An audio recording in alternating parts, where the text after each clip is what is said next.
Bring in one of the jurors who will be the one who votes. Texas Senator Ted Cruz joins us now live. Good to have you with us, Senator. Shannon, always good to be with you. Okay, so let's talk about some of the analysis. This coming from Lawrence Tribe, a well-known left-leaning law professor, says this: I've closely studied every impeachment trial in our history.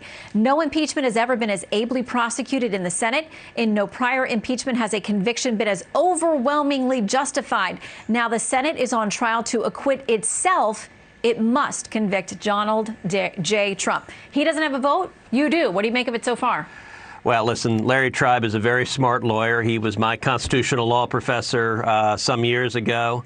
But, you know, particularly in recent years, he's just become a hard partisan. And actually his tweet there reflects the views of the Democratic House managers and the Democratic senators.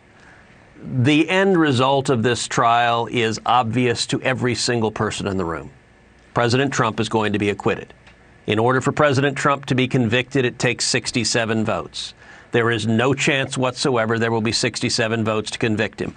All 100 senators know that. The House managers know that. Everyone in the room knows that. And there shouldn't be the votes to convict him for one simple reason. The House managers, they have not proven their case. To prove their case, they have to demonstrate that President Trump committed a high crime or misdemeanor. That's the constitutional standard. And what they've attempted, what they've alleged in the articles of impeachment is incitement. In 2 days and 16 hours of presenting their case, they haven't come remotely close to demonstrating that President Trump's conduct violated the law, that it constituted incitement. They have spent 90% of their time showing really powerful images and movies of the January 6th terrorist attack on the Capitol. That was horrific. All 100 of us lived through that, and it was despicable. And every one of the violent criminals who engaged in that attack, including murdering a Capitol Hill police officer, every one of them should be fully prosecuted, should go to jail for a long, long time. They spent all their time saying it was really, really terrible. All of us agree it was a terror attack. Violence is never right. But what they haven't been able to prove is that President Trump's speech on that day was the cause, the legal cause for it, such that it would constitute incitement. And any standard they put forth for incitement, by any measure, the rhetoric and angry language from the Democrats exceeds that of President Trump's, and that they haven't even attempted to explain away.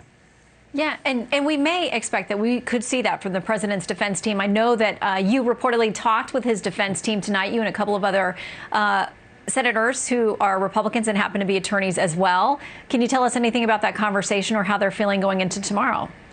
Well, sure. When the House managers closed their case, I grabbed a couple of other senators. I grabbed Lindsey Graham and Mike Lee, and I said, why don't we go sit down and talk with the president's lawyers? And we spent, I don't know, 45 minutes, an hour in there talking with them. And I just wanted to sit down and say, OK, what are y'all looking to put forward, and to share our thoughts in terms of where things are. And certainly what I urged to the Trump defense lawyers is focus on the point I just made, which is that the legal standard in all 16 hours of the House manager's presentation, they spent only about 15 minutes on the legal standard for incitement. And they created this brand new standard that's found in no criminal code, that's found in no case law, but they invented a new standard for incitement.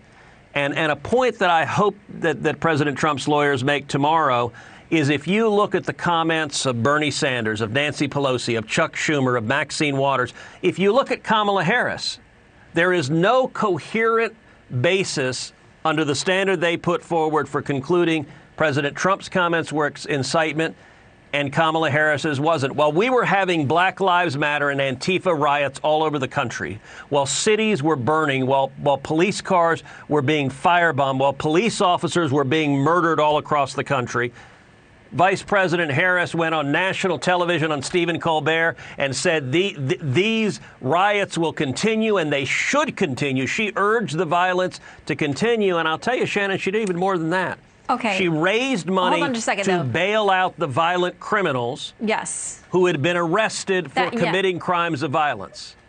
Now, let me be clear. That is true, but encouraging protests is different than encouraging violence. So I think we need to be careful in how we describe her words. Except President Trump, if you look at his remarks on January 6th, he urged people to be peaceful and patriotic. He did not praise violence. He didn't encourage violence. I noticed that wasn't in the videos. That wasn't in the videos that were shown. They edited out the word peaceful. And my point is simple. Look, neither one of those were incitement. We have a First Amendment that allows robust, vigorous political debate from both sides, even when there is irresponsible or overheated rhetoric on either side. That's part of our political process. My point is very simple. The standard the Democrats have put forward, there's no coherent way for them to say, because we don't like Donald Trump, he's guilty, but all of our guys who have done it and done it repeatedly. Look, Donald Trump didn't bail out the violent criminals who committed the terrorist attack on January 6th. Kamala Harris did. And so if the Democrat standard were to prevail, the next time the Republicans get control of the House, you could anticipate Joe Biden being impeached, Kamala Harris being impeached. That is a terrible outcome. This is not meant to be politically weaponized. Instead, impeachment and the constitutional standard should be treated seriously. Yeah, and impeachment is largely political, more so than legal. You and I both know a lot of what's been introduced so far would never make it into a courtroom. Sure. So we'll see how it works out tomorrow, and we'll watch you there for day 4 of these arguments. Senator, thanks for stopping in. Always a pleasure.